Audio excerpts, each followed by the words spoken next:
Insya Allah kita akan merefleksi makna al-uluhiyah atau al-istiqlal yang dalam terjemahan bahasa Indonesia artinya kemerdekaan. Merdeka merupakan nikmat dari Allah. Di Jakarta ada masjid namanya Masjid Istiqlal, Masjid Kemerdekaan. Di Lampung, di Bandar Jaya juga ada Masjid Istiqlal sebagai simbol kemerdekaan.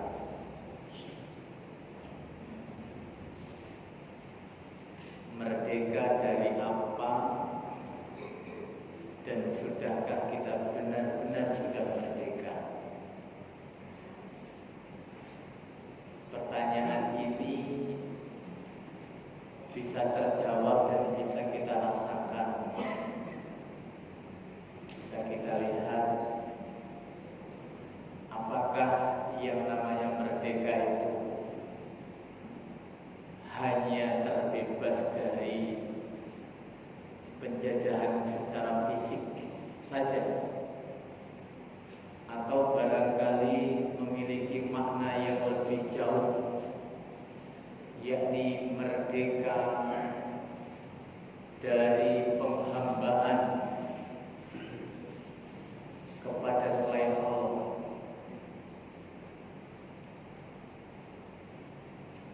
Merdeka dari ketergantungan kepada selain Allah.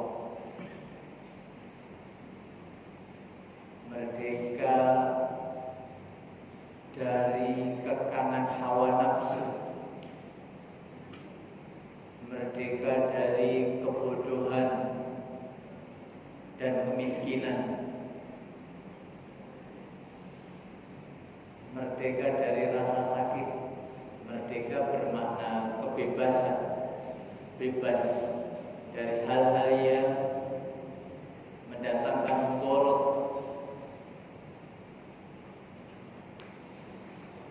Ya, sah-sah saja kita memerdekakan selain fisik kita, mungkin juga dengan pemikiran, kebebasan dalam menyampaikan pendapat, usul, diberikan kesempatan untuk menuangkan ide dan gagasan tanpa harus takut terintervensi, terintimidasi, persekusi. Kita sangat membutuhkan kemerdekaan.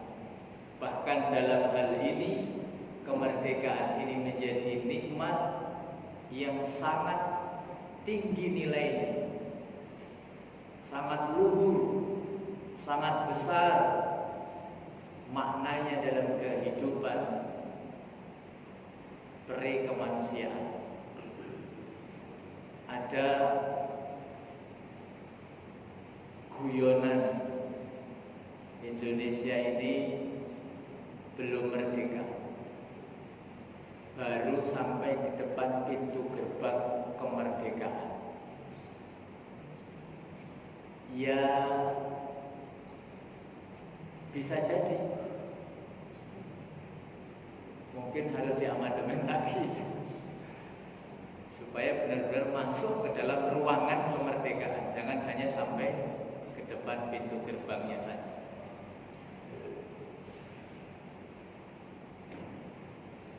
Karena terkait dengan hal itu, bisa jadi sebagian orang yang punya kepentingan merasa berhak ketika diberikan kewenangan untuk memimpin, mereka jadikan itu sebagai kesempatan untuk mengambil aji mumpung, memanfaatkan untuk kepentingan pribadi dan golongannya. Kalau tidak salah, beda antara pemerintah dan negara. Kalau PNS itu pegawai apa ya? PNS, pegawai negeri, bukan pegawai negara sipil. Beda negara dengan negeri. Di Lampung ini paling banyak negara dan negeri. Negeri sakti, negeri katon, negara ratu, negara batin. Banyak negara ya. Ada negara di dalam negara, ada negeri di dalam negeri.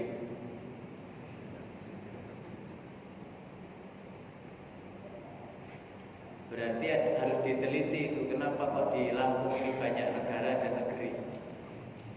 Apakah maksud dan tujuan memberikan nama-nama pekon itu dengan negeri atau negara? Kalau di Padang nagari, ya udah nagari. Kalau di Jawa negoro. Pemerintah itu yang dipercaya untuk mengurus negara.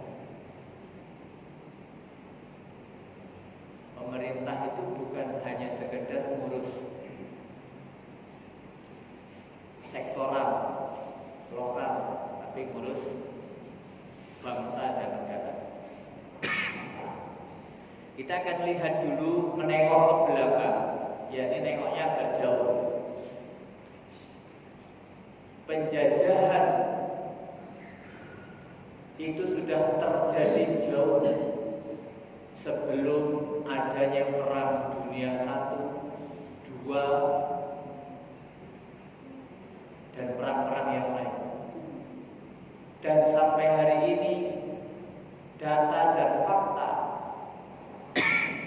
memperlihatkan bahwa masih ada satu bangsa yang belum merdeka karena masih berada di dalam cengkraman bangsa lain. Perkara bentuknya berbeda-beda, ada yang mencengkram ekonomi, ada yang mencengkram budaya, ada yang mencengkram apalagi politik. Semua sisi punya kesempatan memungkinkan untuk dicengkram oleh yang lain. Ada yang mencengkram, ada yang dicengkram. Ada yang menjajah, ada yang dijajah. Ada yang mempengaruhi, ada yang dipengaruhi. Dan proses ini harus kita sadari sedang berjalan dan masih terus berjalan.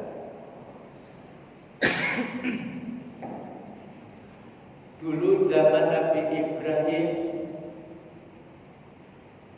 ada Raja Namrud yang dia secara fisik, secara geografis tidak menjajah bangsa lain, tetapi yang dijajah adalah kedaulatan dalam bertauhid.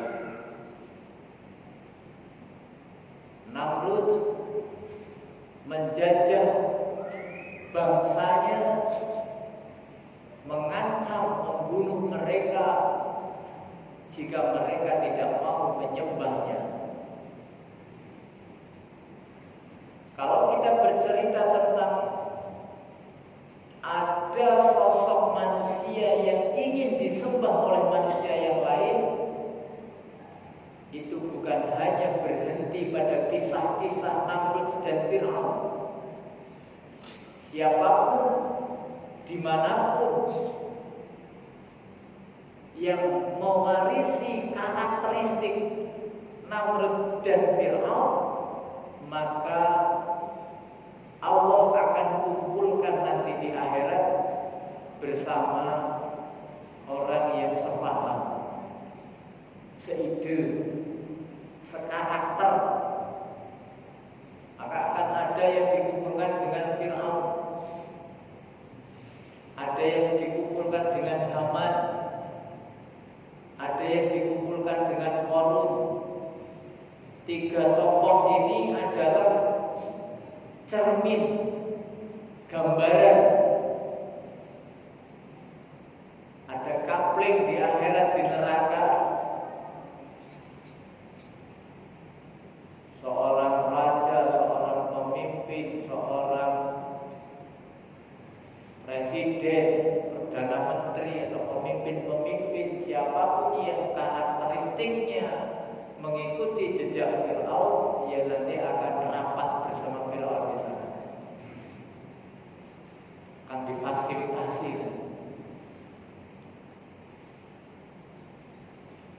Pejabat-pejabat yang punya karakteristik seperti Haman. Haman ini tipologi pejabat-pejabat, gambaran orang-orang yang diberi amanah untuk mendampingi, membantu kekuasaan, tetapi dengan cara yang tidak amanah. Kata Pak Kiai Haji Zainuddin MJ, menjilat ke atas, menginjak yang bawah. Saya nggak paham itu terjemahannya apa ya. Ada juga beliau mengatakan ABS, asal Bapak senang. Tidak peduli caranya itu menyakiti, menzalimi sebagian yang lain, yang penting aman, nyaman dianya.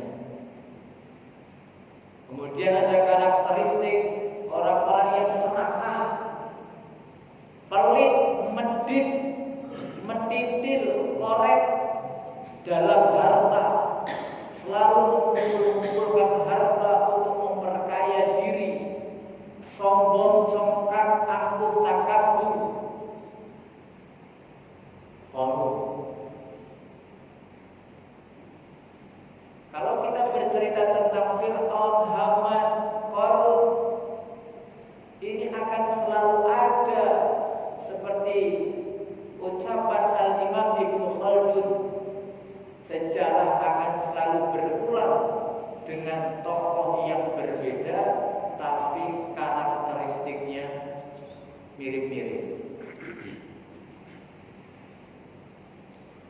Kalau sama ya mungkin ada mirip-mirip aja, tapi hati-hati dengan mirip itu satu klaster dengan sama. Di dalam surat Al-Qasas, surat yang ke-28, juz yang ke-20, Allah mengisahkan. Al-Qasas artinya kisah. Berfirman Allah Subhanahu wa taala, Tasin Mim. Itu ayat 1. Ini enggak ada artinya ya, Pak.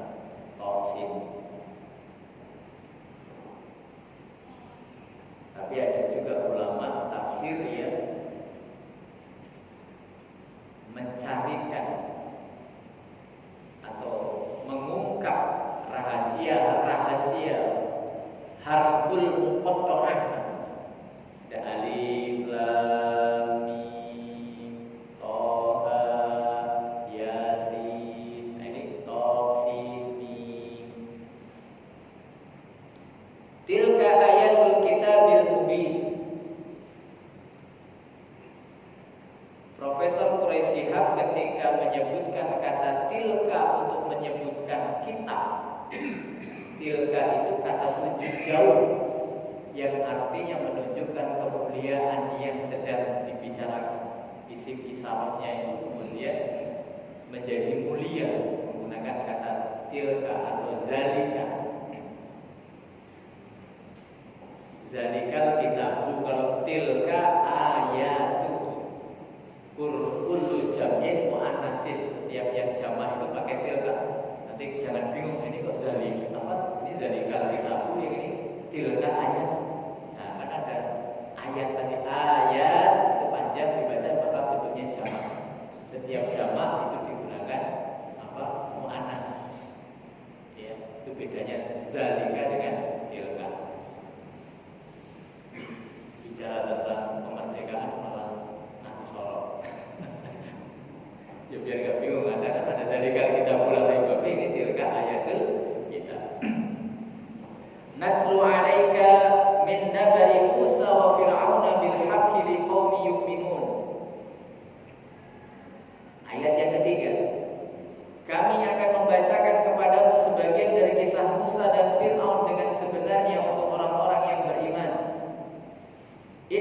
Fir'auna ala fil ardi, sesungguhnya Fir'aun itu sewenang-wenang. Ala itu sewenang-wenang.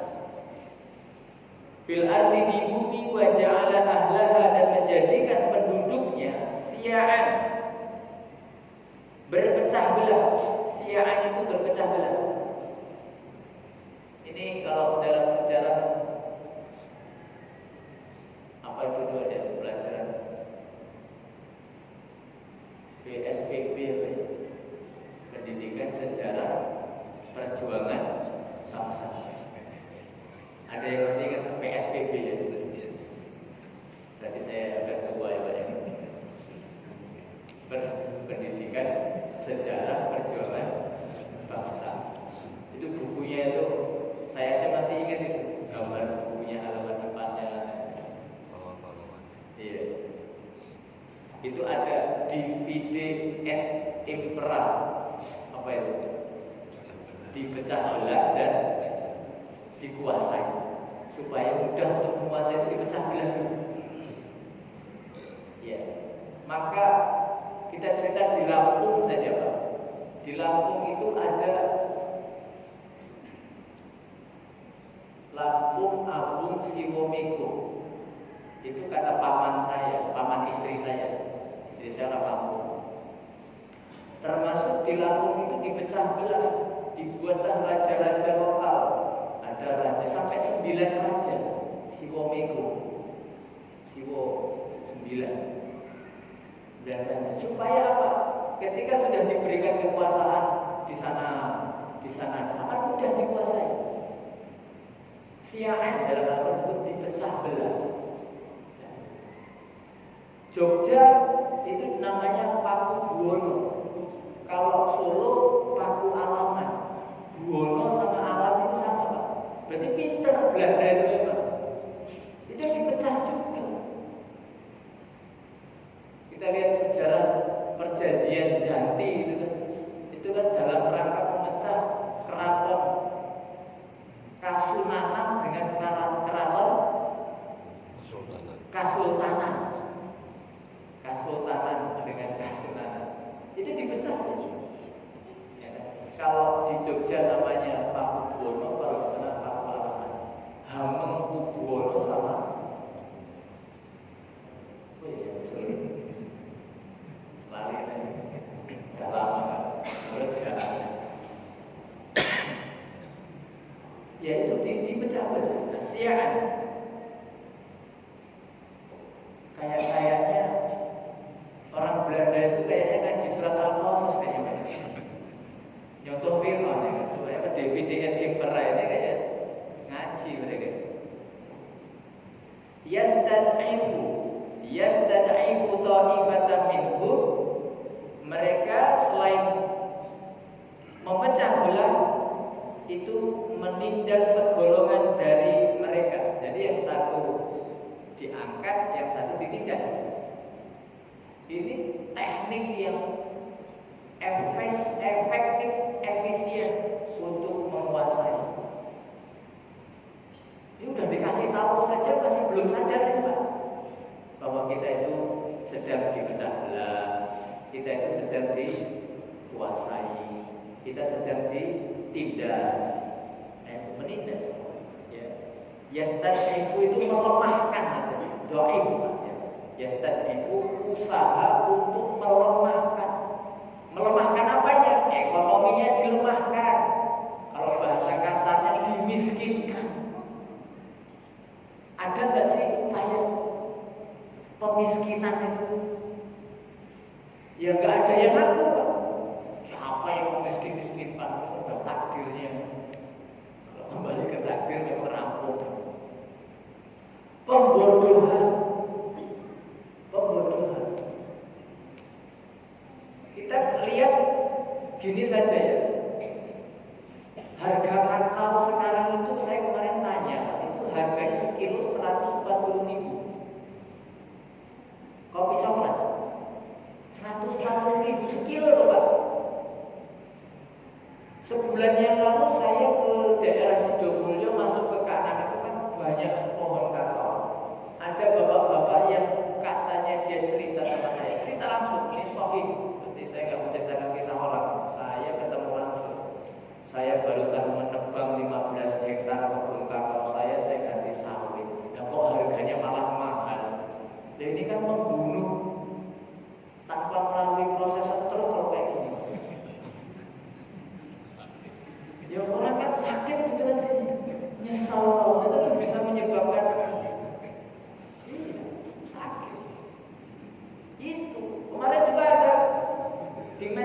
begini Pak, petani jeruk itu membuang jeruk, petani tomat membuang tomatnya karena apa? Harganya murah.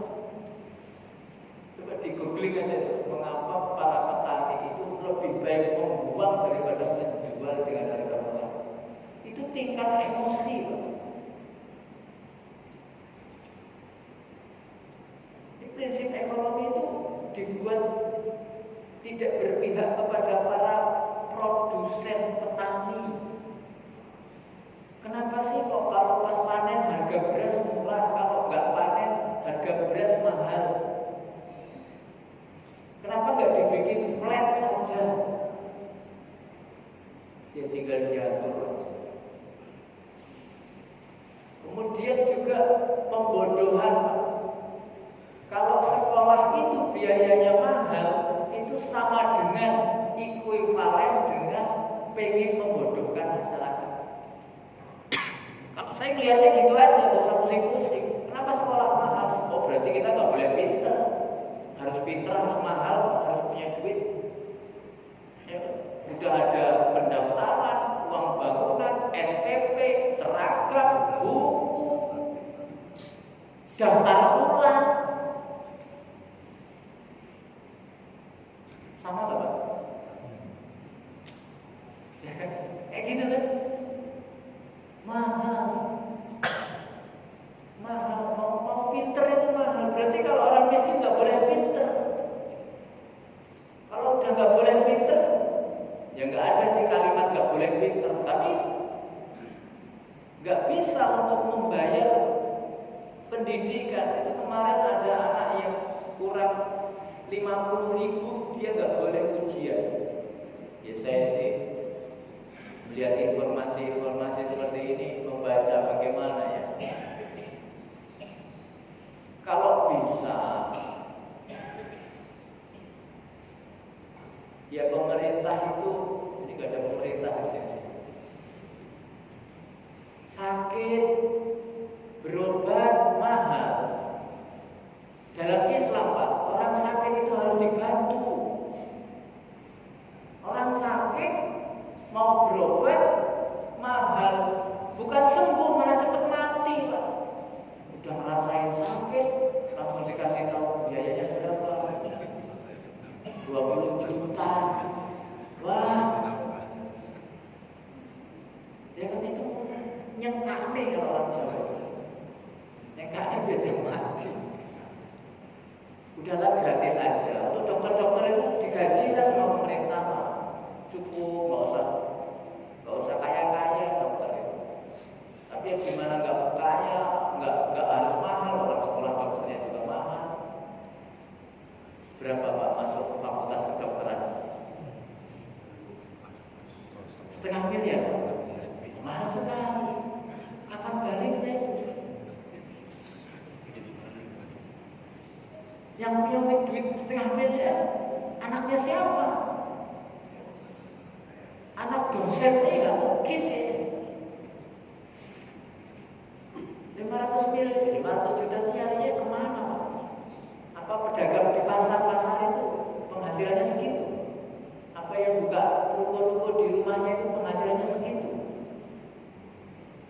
Apa tukang ojek, petani, nelayan 500 juta? Itu pasti anaknya orang kaya yang punya PO bus misalnya, yang anaknya itu manja, nyapu aja nggak ngerti, nyuci piring nggak ngerti karena semua dikerjakan pembantu. Jadi dokter Pak, makanya dokter itu kan kalau ada pasien itu langsung pakai masker, sarung tangan, kacamata, kalau sakit apa? Gaya banget Pak dokter itu. Saya kadang-kadang ya, ini anaknya orang kaya ya Pak dokter itu, karena sekolahnya mahal ya. Ini nggak pernah nyapu, ini nggak pernah cuci piring, nggak pernah cuci bajunya sendiri. Kita mau berobat kepada orang kayak gitu. Saya bukan memprovokasi Pak. Ini adalah situasi yang kadang-kadang ngenek nih gitu. Ya. Tidak sedikit yang salah resep.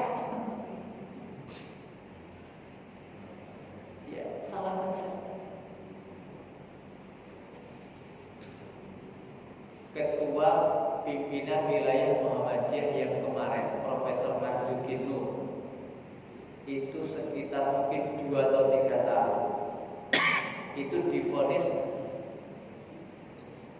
urat kejepit, saraf kejepit.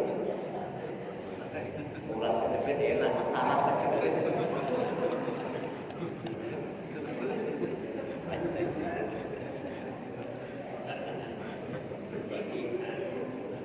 Nah, kemarin seminggu yang lalu beliau ke Bekasi ingin mengetahui, karena akibatnya apa? Beliau nggak boleh naik tangga, Ternyata bukan saraf kejepit, cuma ada pembengkakan otot. Gejalanya berbeda. Nah, salah diagnosa itu sudah 3 tahun. Bisa jadi salah obat, bisa jadi salah perlakuan, bisa jadi dia nanti salah ketika diadvis tidak boleh naik tangga. Akhirnya kalau rapat-rapat apa itu mintanya di lantai bawah. Yang dikorbankan berapa itu? Gara-gara salah diagnosa. Nah, ya maaf ya kalau ada Pak Dokter di sini ya. Itu. Jadi situasi sekarang ini sudah merdeka apa belum sih kita? Belum ya udah. Belum merdeka ini. Pendidikan itu mahal loh, Pak. Tapi kita juga salah sih. Salahnya gini, Pak. Kita dikasih pendidikan murah, anaknya nggak mau dimasukkan ke situ. Coba kita buka sekolah gratis. Ada yang memasukkan ke sekolah gratis. Nanti frame yang muncul apa? Nah, sekolahnya paling asal-asalan. Betul nggak? Sekolah yang murah itu murahan. Sekolah yang gratis itu asal-asalan. Maka mending yang mahal itu keseret sana keseret sini nggak jelas. Frame yang terbangun kita itu merek harus mahal, kan gitu. Belanja kan juga begitu kita. Ibu kalau beli tas misalnya, beli sepatu, beli baju, kalau nggak bermerek atau nggak ada mereknya, mereknya aja nggak ada, kalau udah bermerek. Kan lebih percaya diri ketika yang punya merek. Padahal isinya sama, charger, lipstick, bedak, sama tisu. Iya, saya pernah bukan-bukannya istri saya. Jadi saya rasa wanita-wanita sama aja isinya ini. Tapi kalau ada yang power bank,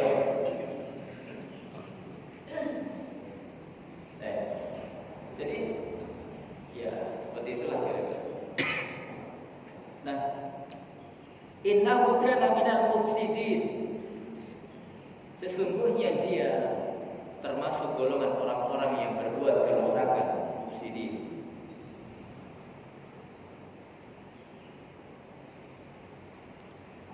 Wa nuridu an namunna 'alal ladzina istud'ifu fil ardi wa naj'alahum a'immatan wa naj'alahumul warithin. Ayat yang kelima.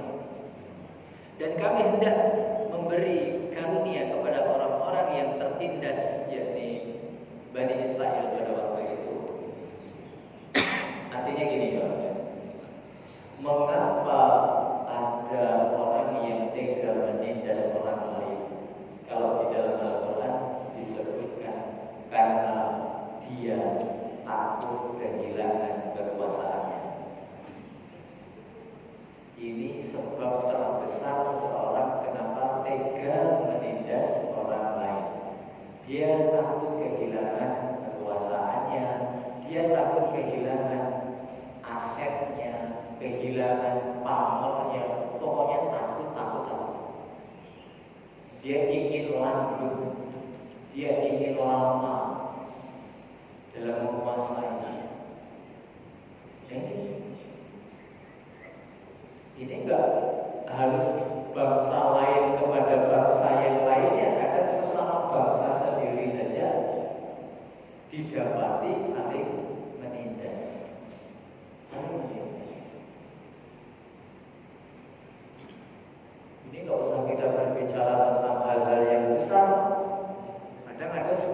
menindas istri? Ada nggak? Cirinya apa, Pak Ustaz? Coba dicek. Kalau suami ibu ngasih duitnya itu membelakangi ibu, buka dompetnya itu membelakangi ibu, itu suami yang menindas istri.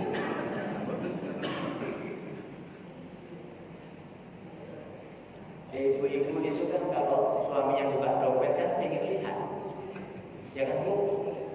Pengen lihat. Sampai suaminya tuh gini-gini, udah lagi sama, dia udah ngomong-ngomong, penindasan.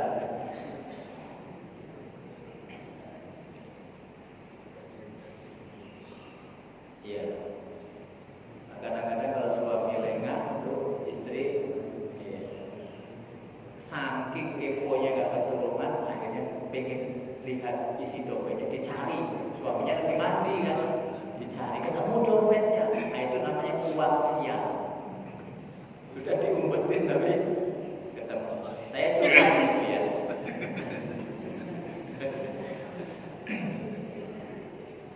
Iya, sisa suka kayak gitu. Saya udah selesai,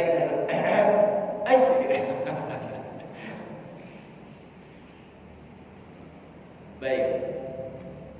Saking ketakutan, bahkan dalam sejarah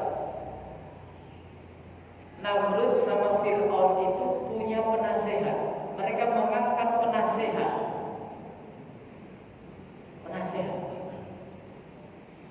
Namrud penasehatnya namanya Azar. Fir'aun penasehatnya namanya Haman. Dan tipologi Azar sama Haman ini adalah seseorang yang di masyarakat dikenal sebagai ulama. Ulama, alim. Gak mungkin diangkat jadi pejabat penasehat kalau tidak alim. Alim mereka itu. Nah, sudah menjadi fitrah manusia. Kalau melihat orang alim,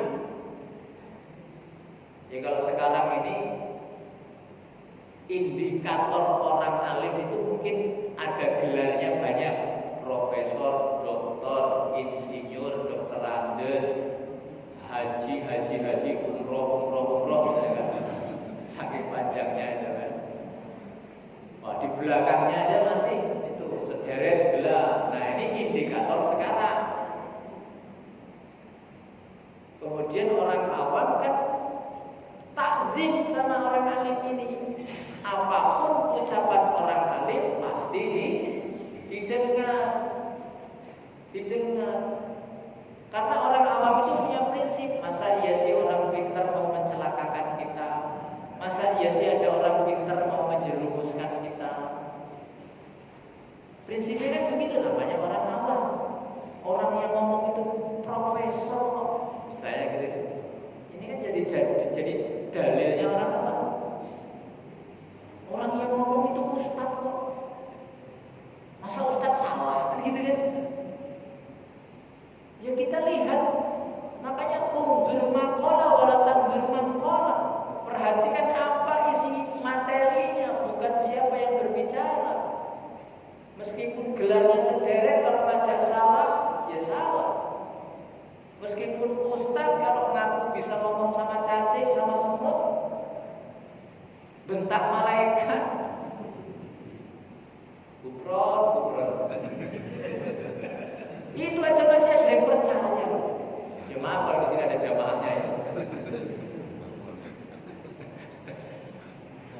Ya enggak loh, ilmu apa yang disebarkan itu ilmu apa? Makoli. Makoli itu artinya gorengan loh. Ya Allah. Ada yang percaya, ada pengikut. Itu yang viral terakhir itu Pak Gubernur itu mau melunasi hutang-hutang Indonesia, tapi tunggu saya mau ke Gresik dulu. Mana dulu? Nanti saya bayar hutang-hutang Indonesia. Berapa banyak saya yang bayar hutang? Ada yang percaya Pak? Ada. Ya karena apa? Dia ustaz, dia terkenal sebagai apa? Ulama. Mau nggak mau.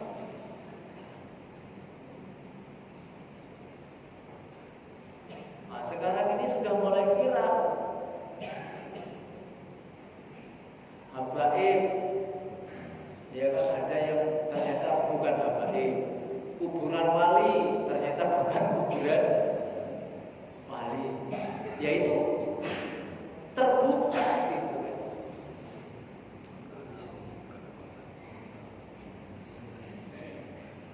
Jadi Fir'aun sama Namrud itu minta nasihat, gimana ya Pak Ulama supaya saya ini tetap jadi raja. Oh begini, kita bunuh saja itu bayi-bayi laki-laki yang lahir. Padahal jauh loh Pak, bayi yang baru lahir itu dibunuh. Yuzabbihuna abna'ahum, mereka menyembelih. Yuzabbih itu menyembelih.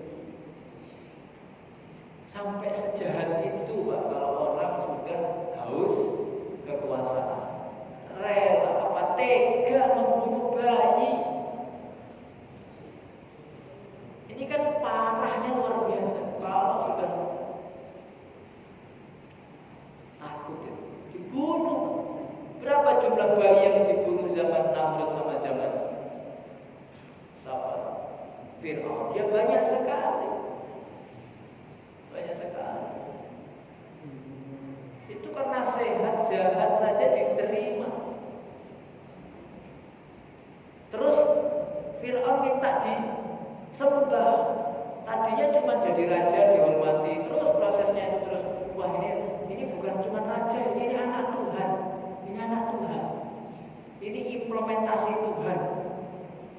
Lama-lama jadi Tuhan dia. Lama-lama jadi Tuhan. Artinya anak Tuhan jadi dewasa jadi Tuhan. Nah, Tuhan bapaknya sudah meninggal. Yang bodoh lagi yang mau nyembah Fir'aun. Apa iya sih segila-gilanya orang percaya bahwa Fir'aun atau Namrud itu yang menciptakan langit dan bumi, yang menurunkan hujan, yang meniupkan angin, yang bisa menyalakan api. Apa ya iya yang menciptakan api? Saya yakin seyakin-yakinnya masyarakat yang menyembah Fir'aun atau menyembah Namrud itu karena takut dibunuh, diancam. Kalau pejabatnya takut dimutasi, takut di PHK, akhirnya manut aja, kayak kerbau dicolok hidungnya. Disuruh berbuat salah, berbuat mungkar, berbuat musyrik, mau. Jadi kesalahan yang muncul dari kekhawatiran seseorang kehilangan kekuasaan berat sekali. Kemudian kemerdekaan bebas dari ketergantungan dari bangsa lain. Kita pernah dengar Indonesia impor garam nggak? Impor garam. Saya pernah dengar berita itu Pak. Jadi impor nggak itu ya? Jadi ya. Bahkan ada yang impor cangkul. Kalau impor kedelai masih agak impor beras, impor buah-buahan, buah impor kan, bumbu impor, bawang impor. Ini kenapa? Gejala apa sebenarnya? Masa iya garam impor? Emang garam kita udah gak asin lagi atau gimana? Nah artinya gini, ketergantungan. Ya oke lah kalau kita itu impor mobil ya Pak ya, itu masih impor elektronik, impor mesin, impor komputer. Nah impor garam. Apalagi ada impor tenaga kerja. Kita pengangguran belarang impor tenaga kerja. Apalagi katanya, ini bukan katanya, karena saya pengalaman 12 tahun Pak kerja di Gajah Tunggal. PT Gajah Tunggal itu kalau bayar tenaga asing Pak, itu lebih mahal, padahal kerjanya cuma sebulan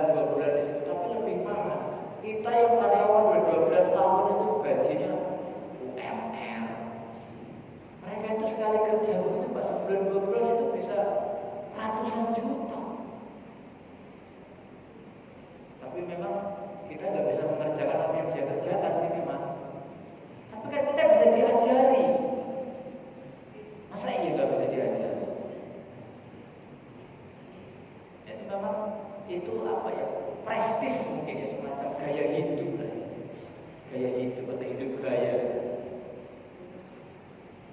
Ini kita juga belum berdaulat, belum berdaulat pangan ya, berdaulat.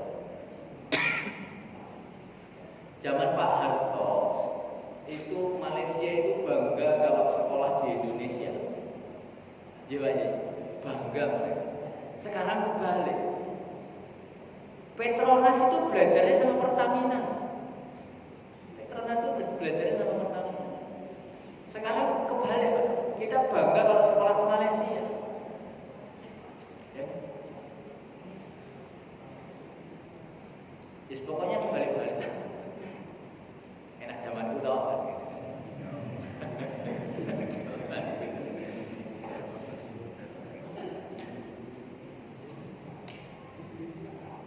Ya, indikator kemerdekaan itu mudah mengakses pekerjaan, murah mengakses pendidikan, murah mengakses.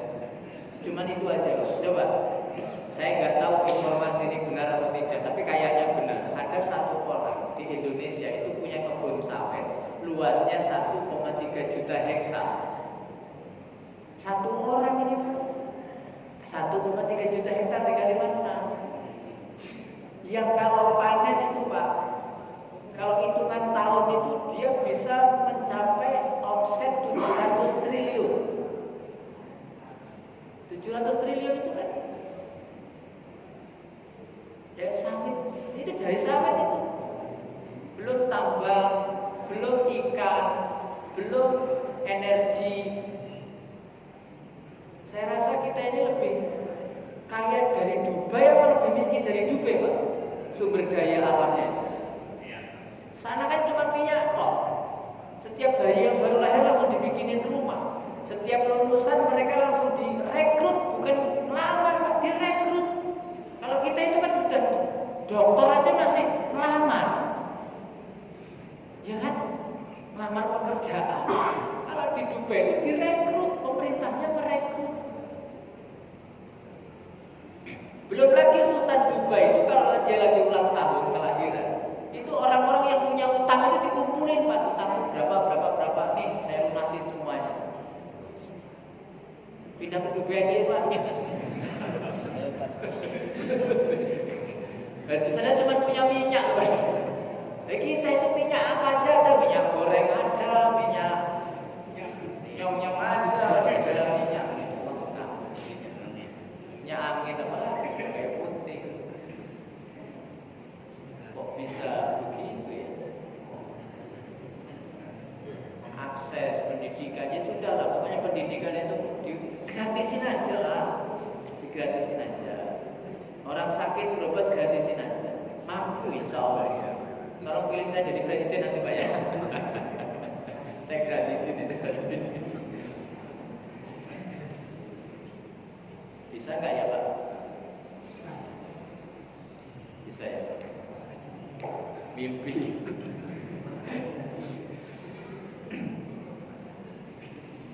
Baik, tapi di terakhir kita harus mencari kemerdekaan sendiri.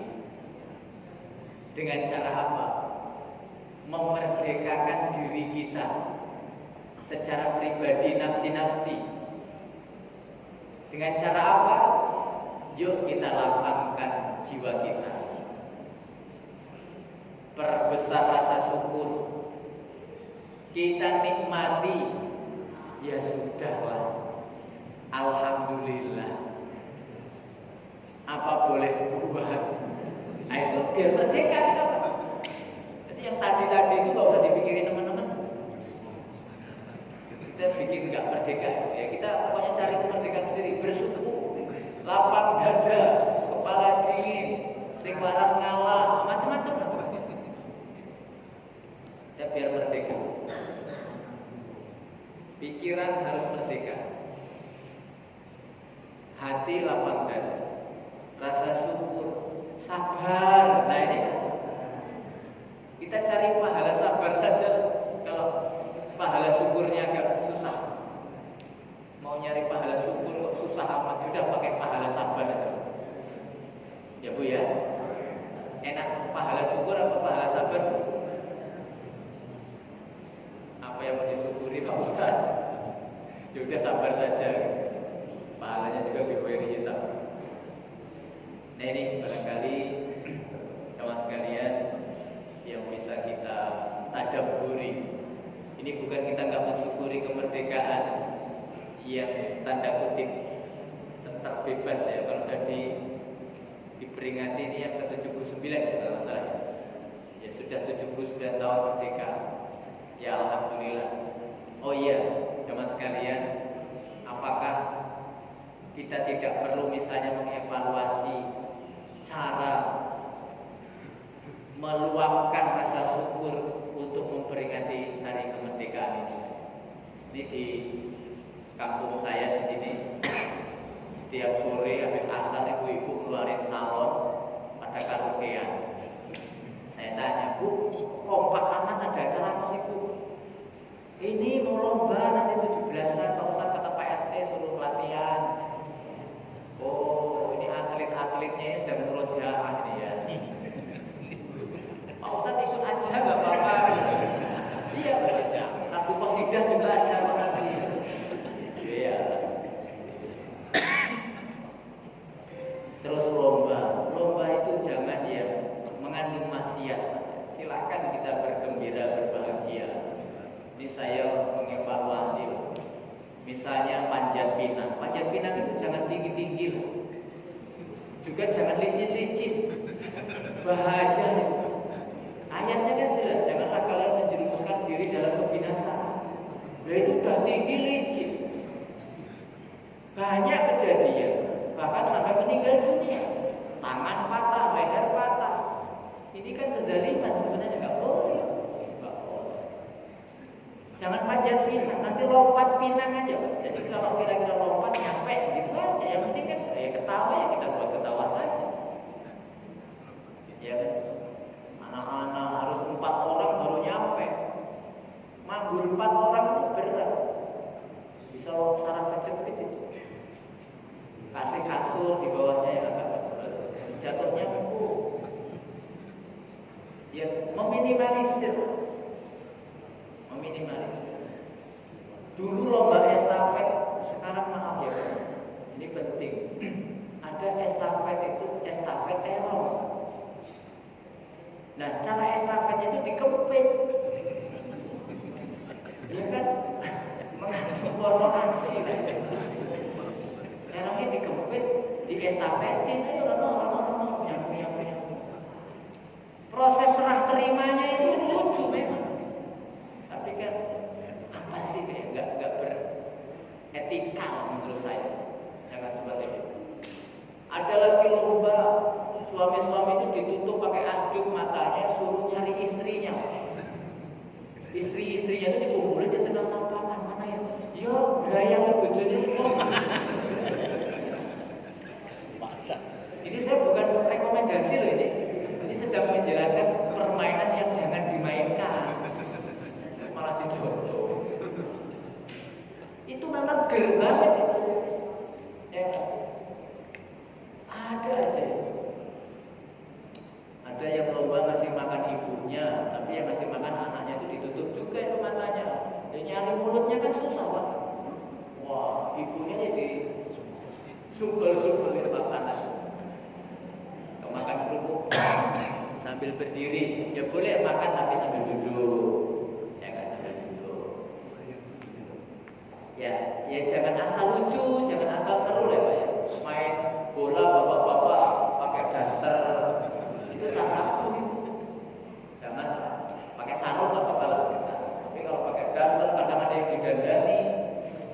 Bapaknya itu didandani dikasih lipstik, dikasih bedak. Lomba voli juga ada. Ibu-ibu kalau mau lomba voli tetap pakai baju muslimah. Jangan pakai celana pendek. Nanti orang nggak lihat permainan voli, tapi lihat yang main voli di sini. Jangan Pak. Beda melihat permainan voli sama pemain voli. Tetap menjaga akhlak etika. Kita kan udah ngaji. Ya. Baik barangkali.